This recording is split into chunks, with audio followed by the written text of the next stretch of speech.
ሰላም እንቋዕ ብደሓን ናብ መደብ Essential English Conversation መጻኹም እዚ ንተምሃሮ ቋንቋ እንግሊዝኛ ኣዝዩ ኣድላዪ ዝኾነ መደብ እዩ ኣነ ተመስገን እበሃል ኣብዚ መደብ እዚ ድማ ንሰባት ብዛዕባ ኩነታት ሓዳሮም ከመይ ኢልኩም ከምእትውከስዎም ክትምሃሩ ኢኹም ሕጂ ኣብ መንጎ ክልተ ሰባት ንኩነታት ሓዳሮም ብዝምልከት ዘካየድዎ ዕላል ንከታተል Are you married?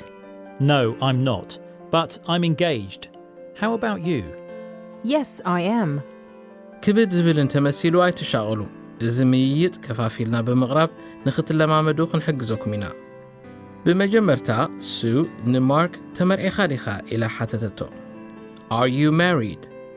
እዚ ናይ ወን ኣይፋልን መልሲ እዩ ዘድልዮ ማለት መብዛሕትኡ እዋን እቲ መልሲ እወ yes ወይ ድማ ኣይፋል no እዩ ንቕድም ነቲ ሓረግ ጽን ኢልኩም ስምዑ ድሓር ድገሙ Are you married?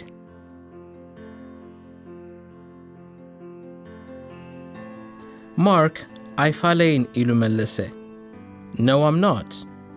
ቀጺሉ ግን ተሓጽየ የበለ ከከም ኩነታትኩም ከምዚ ዝስዕብ እውን ክትብሉ ትኽእሉ ኣይተመርዓኹን I'm single ብጻይ ወይ ብጸይቲ ኣላትኒ I have a partner ወይ ድማ ተፋቲሐ I'm divorced ሕጂ ነዚ ዝስዕብ ተኸታተሉ No, I'm not, but I'm engaged.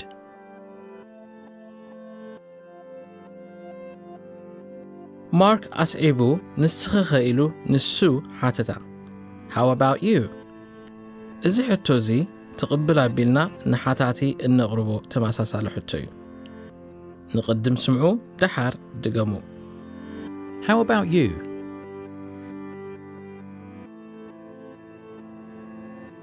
ሱ ንማርክ በዚ ዝስዕብ እወ ወይ ኣይፋል ብምባል መለሰትሉ እወ ተመርዕየ ዝብል መልሲ ሃበቶ Yes, I am.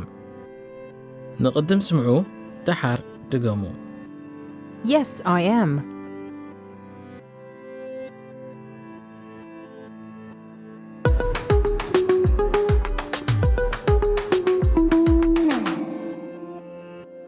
ጽቡቕ ከም መፈተንታ እምበኣር ካልኦት ሰባት ብዛዕባ ኩነታት ሓዳሮም ንሓድሕዶም ክትሓታተቱ ከለዉ ስምዑ Are you married? Yes, I am. How about you? No, I'm not. I'm single. Are you married? No, I'm not. I'm divorced. How about you? Yes, I am. Are you married? Yes, I am. How about you? No, I'm not. I have a partner.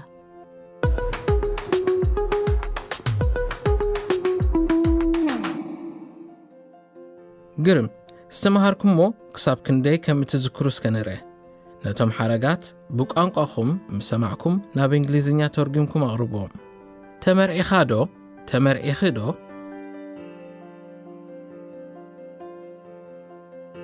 Are you married? ኣይፋል ኣይተመርዓኹን ግን ተሓጽየ No, I'm not, but I'm engaged. ንስኻ'ኸ ንስኺ'ኸ How about you? እወ ተመርዕየ Yes, I am.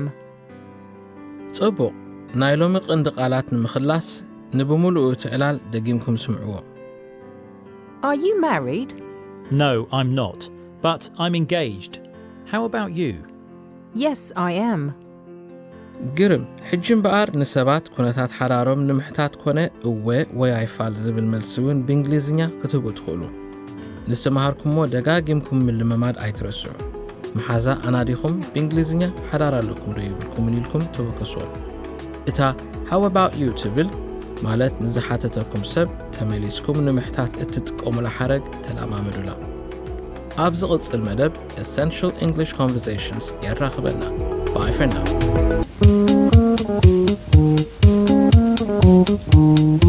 ሰላም እንቋዕ ብድሓን ናብ መደብ Essential English Conversation መጻእኩም እዚ ንተምሃሮ ቋንቋ እንግሊዝኛ ኣዝዩ ኣድላዪ ዝኾነ መደብ እዩ ኣነ ተመስገን እበሃል ኣብዚ ክፋል እዚ ድማ ብዛዕባ ሰባት ኣሕዋት ወይ ኣሓት እንተለዎም ንኽትውከስዎም እትኽእሉ ኣገባብ ክትመሃሩ ኢኹም።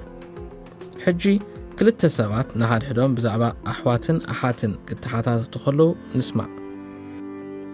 Have you got any brothers or sisters? Yes, I've got 2 sisters. How about you? I've got a brother. ክብድ ዝብል እንተመሲሉ ኣይትሻቐሉ። እዚ ምይይጥ ከፋፊልና ብምቕራብ ንኽትለማመዱ ክንሕግዘኩም ኢና። በመጀመርታ ቲና ንጆን ኣሕዋትን ኣሓትን ኣለዉኻዶ ኢላ ሓተተቶ። Have you got any brothers or sisters? ኣስተውዕሉ። Have you got ዝኣምሰለ ሕቶ ምስ ንሓትት any ዝብል ቃል ኢና ንጥቀም። ንቕድም ነቲ ሓረግ ስምዕዎ ድሓር ድገምዎ። Have you got any brothers or sisters?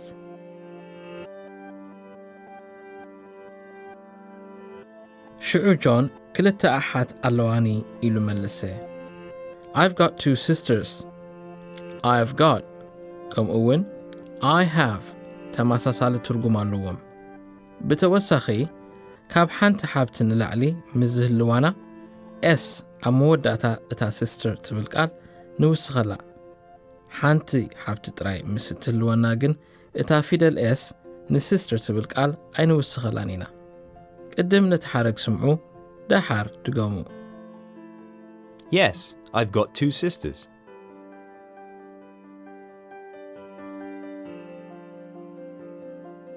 ጆን ክምልስ እንከሎ ብተመሳሳሊ ሕቶ ንስኺ'ኸ ኢሉ ሓተተ። How about you? ንቕድም ስምዑ ድሓር ድገሙ። How about you?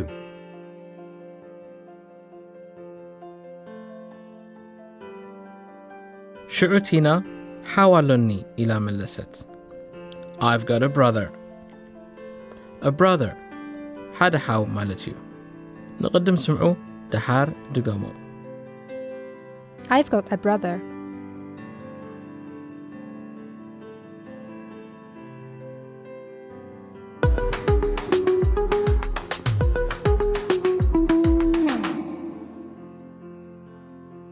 ጽቡቕ ከም መፈተንታ እምበኣር ካልኦት ሰባት ብዛዕባ ክንደይ ኣሕዋትን ኣሓትን ከም ዘለዎም ንሓድሕዶም ክትሓታተቱ ከለዉ ንስማዕ። Have you got any brothers or sisters? Yes, I've got a sister. How about you? I've got 2 brothers and a sister. Have you got any brothers or sisters? Yes, I've got a sister and a brother. How about you? I've got 2 sisters.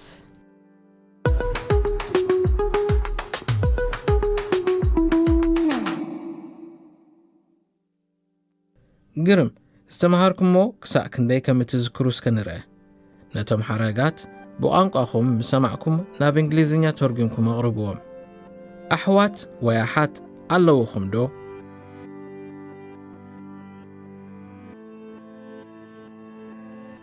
Have you got any brothers or sisters?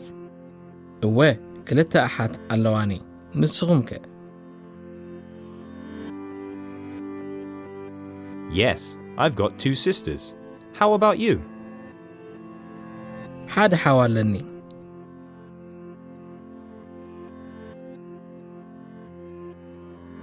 I've got a brother.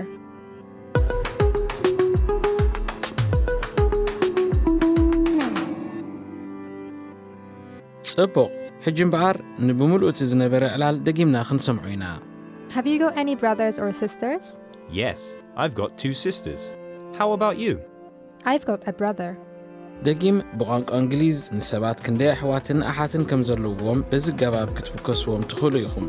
ምስ መሓዘትኩም ኮንኩም ብምልምማድ ብእንግሊዝኛ ክንደይ ኣሕዋትን ኣሓትን ከም ዘለዎም ምውካስ ኣይትረስዑ።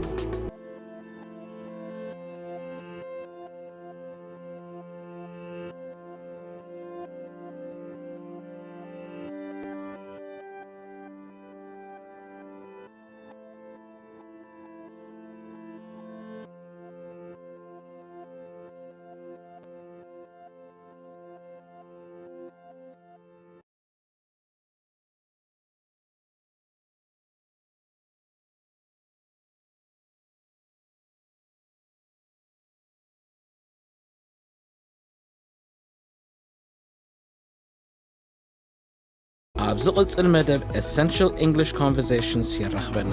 See you next time.